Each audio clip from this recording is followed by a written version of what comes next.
Welcome to the Deep Dive. Today we're going on probably the most bizarre real estate tour you could ever imagine. That's a good way to put it. We're looking at private islands, but specifically the massive, almost unbelievable gap between the cheapest one you can buy And we mean cheap. and a $250 million super island. It's a real study in extremes. So our mission for you, as you're listening, is to really track what changes with the price, what amenities, what kind of infrastructure, security. And just the sheer absurdity of it all. What does it actually take to bridge that $250 million gap? Yeah, and our sources give us a direct comparison of 7 different islands, so we can really see it step by step. It's all about the features. It's not just the land. It's about what that money buys you, whether that's a hovercraft or, a group of endangered species. Okay, so let's start at the very, very bottom, the $1 island.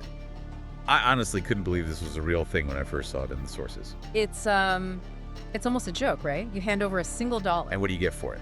You get, and I'm quoting the description here, a random pile of bricks, one old toilet. Which they immediately called the only restroom, by the way. Of course. And a bunch of wooden poles, pylons. And the defining feature, really, is that there are, get this, more poles than square feet. So you're not actually buying real estate. No, you're buying the piece of paper that says you own an island. The concept. Exactly. The lowest possible barrier to entry, but then you jump up the scale 1,000,000 times to be exact, and you get to the $1 million monkey island. And things immediately get weirder and much more complicated. It's a beautiful spot, but the main feature is also the main problem. It's swarming with hundreds of monkeys. And these aren't just, cute little animals. The sources describe them as having a very specific strategies for manipulation. They absolutely do. The quote is that they will gaslight you into thinking that you're friends, and then they steal your food. It's a constant high-level security threat to your snacks. Yeah, apparently one monkey named Odie stole an orange right away, just to prove the point. So what about where the humans stay? Is it actually luxurious? It is. You get 6 luxury cabanas suspended over the water. Very nice. But, and this is the big reveal, the experts on this trip made a really surprising geological discovery. Oh, this is where the whole idea of buying land just completely falls apart. Totally. The island, it isn't actually land. It's a plant. It's a massive underwater plant network. The whole thing is just the top of this giant botanical structure that sort of emerged from the sand. So for $1 million, you're not even buying an island. You're buying a very, very expensive bush. Full of tiny manipulative criminals. But you do get a private relaxation area and a beachfront massage parlor, so there's that. Okay, so now we're making a bigger jump from All right. tropical novelty to something else entirely. We're at the $5 million frozen island. Yeah, a total shift in focus. Here, the price is all about surviving and dominating an extreme environment. This is the opposite of a tropical paradise. The source material says for most of the year, the lake around the island is just frozen solid. We're talking 0 degrees Celsius. And this is where the cost starts to make sense. It's all about the specialized infrastructure. I mean, just getting there. Why not use a snowmobile? Because that's too basic for this level of luxury. Exactly. You need a hovercraft. A hovercraft. Yeah. That one detail tells you everything. You're not just buying land, you're buying the ability to completely ignore the harsh environment. And the huts they stayed in were these futuristic self-heating pods. They're built for the dead of winter, but they also float on the water when the lake thaws in the summer. So what's the payoff for all this? Unlimited 5-star food, dog sledding, and apparently a perfect front row seat for the Northern Lights. So $5 million buys you this kind of engineered sublime isolation. But then we jump to 16 million, and we trade all that serene isolation for just pure overkill. Welcome to Action Island. This one is fascinating. It's tiny, but it's described as one of the most luxurious. The price is about the density of the luxury, Yeah. not the size. Yes, and they had the perfect way to describe it. They pointed out that the island has a shower. That is the size of the entire $1 island.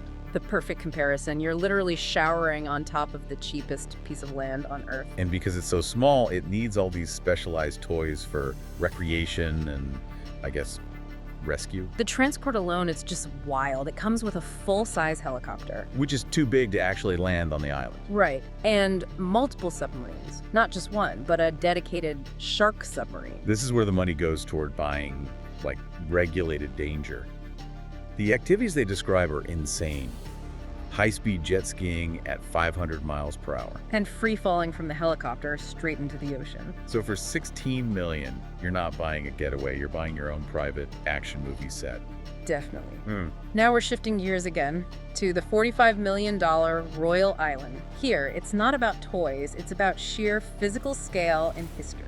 And the scale's just immense. The sources said it was so big you couldn't even fit it into a single camera frame. And get this, the walking path around the property was longer than the entire $16 million Action Island. Wow. So the money is buying you just overwhelming physical space.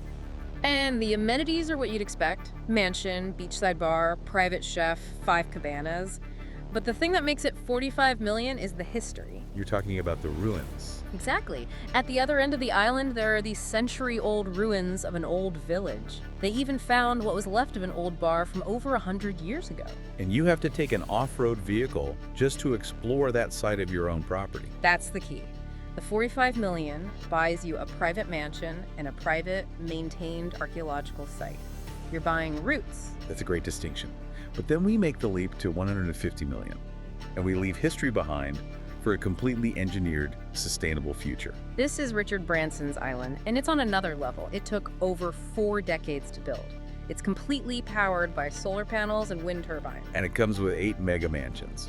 But let's talk about the service model, because this is where the cost just becomes astronomical. It's an extreme ratio. For every 1 guest, there are 10 staff members. 10 to 1. That level of staffing means every single thing is anticipated. But it's also a conservation project.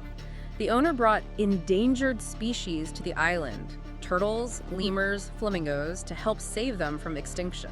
So you have sustainability, conservation, and this hyper service, mixed with what I can only call luxury absurdity. You mean the driving range on the roof? Where you hit golf balls made of fish food into the ocean. It's the ultimate zero-waste practice swing, I guess.